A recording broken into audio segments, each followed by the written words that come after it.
दोस्तों, आपका अपने YouTube चैनल पर स्वागत है। आज हम resonance in RLC series circuit इसके बारे में अध्ययन करेंगे। हमने पिछले वीडियो में देखा है जब RLC सर्किट सीरीज में हो और AC सप्लाई से जुड़े हुए हो तो किस तरह से बिहेव करता है। आज हम उसी का RLC सीरीज सर्किट का रेजोनेंस पढ़ेंगे, यानी कि अनुनाद पढ़ेंगे। RLC सीरीज सर्किट जैसा कि हमने देखा है RL और C आपस में सीरीज में जुड़े हुए थे और उसको हमने एक कांस्टेंट वोल्टेज स्रोत V से कनेक्ट किया था और फ्रीक्वेंसी भी कांस्टेंट थी। लेकिन हम रेजोनेंस के लिए जो इसकी फ्रीक्वेंसी है फिक्स्ड वोल्टेज, लेकिन जो फ्रीक्वेंसी है वो वेरिएबल फ्रीक्वेंसी अप्लाई करते हैं,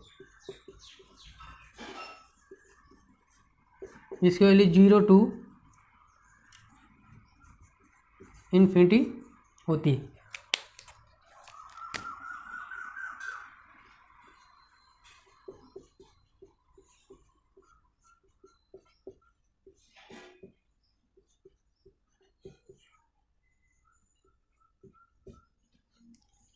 तो रेजोनेंस यानी कि अनुनाद क्या होता है?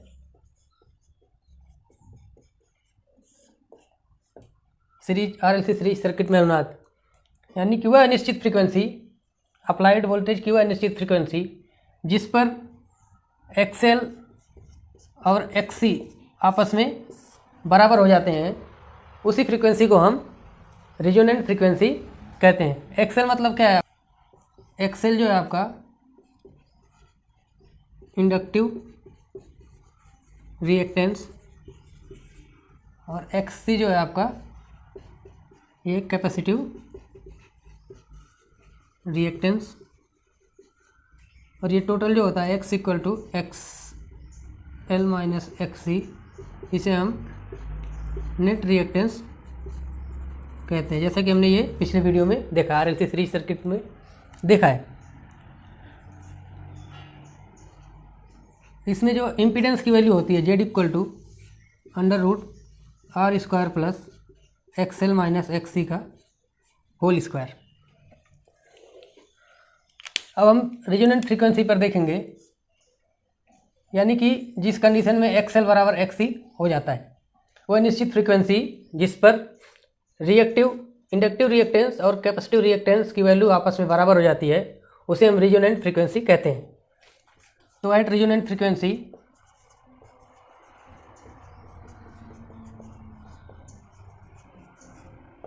XL इक्वल टू XC, तो यहाँ से हम रेजोनेंस फ्रीक्वेंसी की वैल्यू ज्ञात करेंगे जिस वैल्यू पर ये इंडक्टिव रिएक्टेंस और कैपेसिटिव रिएक्टेंस आपस में बराबर हो जाते हैं। तो XL इक्वल टू होता है आपका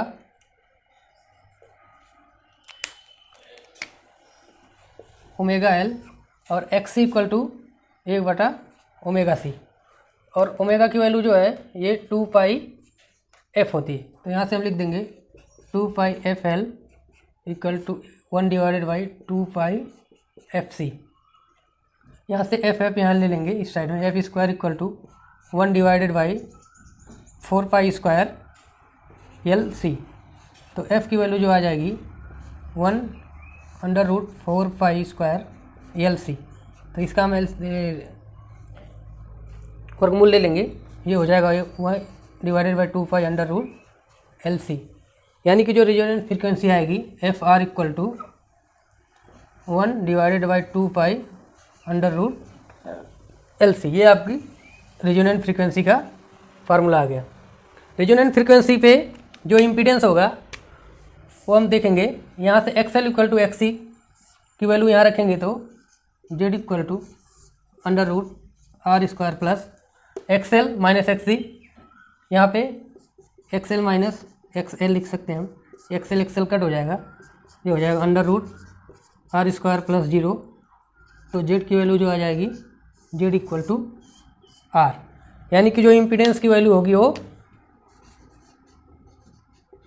मिनिमम होगी।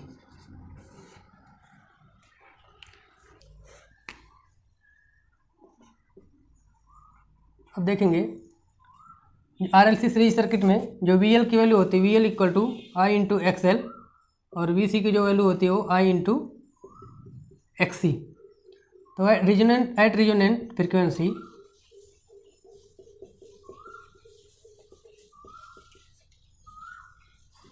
XL इक्वल टू XC हो जाता है।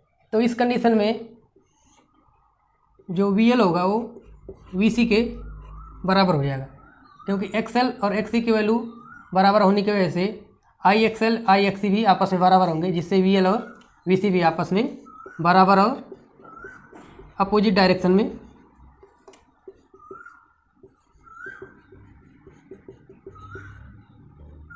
होंगे। अपोजिट डायरेक्शन में होने की वजह से VL और VC एक दूसरे को, ये समझ लीजिए VR I VL VC, ये आपस में एक दूसरे को कैंसिल कर देंगे, जिससे कि XL और XC यानी कि इंडक्टेंस और कैपेसिटेंस के क्रॉस जो वोल्टेज है वो जीरो हो जाएगा। यानी कि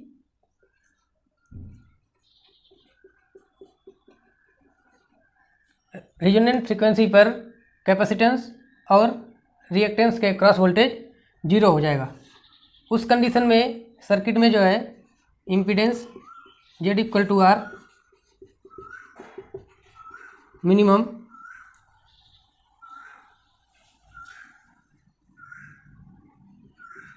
current I equal to V upon Z maximum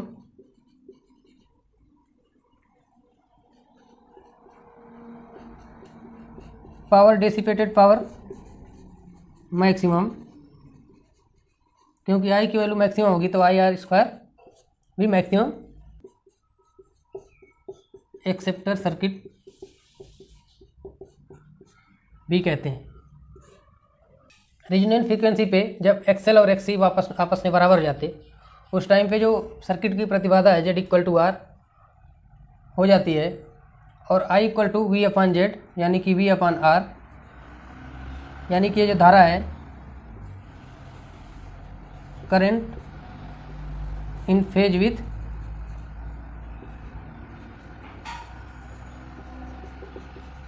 voltage. यानी यहाँ से हम देख सकते हैं जब ये VL VC कैंसिल हो गया तो इस कंडीशन में रिजल्टेंट जो वेक्टर मिलेगा इस तरह से मिलेगा, VR और I इन फेज हो जाएंगे। और इसमें जो एंगल होगा वोल्टेज और करंट के बीच का angle between voltage and current equal to 0 degree. इसलिए पावर फैक्टर की वैल्यू जो होगी power factor cos theta equal to cos 0 degree यानी कि 1 यानी यूनिटी। इस प्रकार रिजोनेंट फ्रीक्वेंसी पर जो सर्किट होगा प्योर रेजिस्टिव सर्किट की तरह बिहेव करेगा।